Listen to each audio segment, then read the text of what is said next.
Today is Sunday, March 15th, 2026, and today is National Everything You Think Is Wrong Day, which feels like an appropriate moment to reconsider things that seem settled. Welcome to This Day in History from, wait, that's random. I'm your host, C.L. Burns. On this day in 44 BC, Julius Caesar was assassinated. This date was known in the Roman calendar as the Ides of March.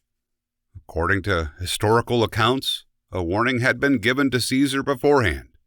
Beware the Ides of March. Whether that warning was prophecy, political rumor, or coincidence isn't entirely clear. What is clear is that Caesar had accumulated enormous authority within the Roman Republic. His influence wasn't just political, it was structural.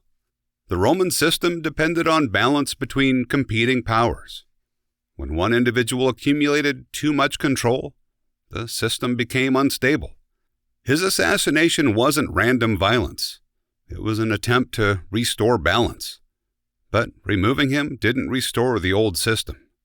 It accelerated in its transformation. Which brings us to another moment when assumptions about the world changed. On this date in 1493, Christopher Columbus returned to Spain from his first voyage. Before this, the Atlantic Ocean was largely viewed as a boundary. His return demonstrated it was a pathway. He didn't know he had encountered an entirely separate continent, but the implications were immediate. The map of the world expanded, not physically, but in human understanding. Which brings us to something that seems simpler but reveals how systems maintain balance. On this date in 1820, Maine became the 23rd state. What makes this strange is that Maine had been part of the original colonial structure. It wasn't unexplored territory. It had existed as part of Massachusetts. Its admission wasn't delayed by geography, it was delayed by politics. Maine entered the Union as part of the Missouri Compromise. Missouri entered as a slave state. Maine entered as a free state. The balance between opposing systems was preserved. The admission of a state wasn't just about land, it was about equilibrium. Which brings us to someone born on this day who understood systems shaped by power.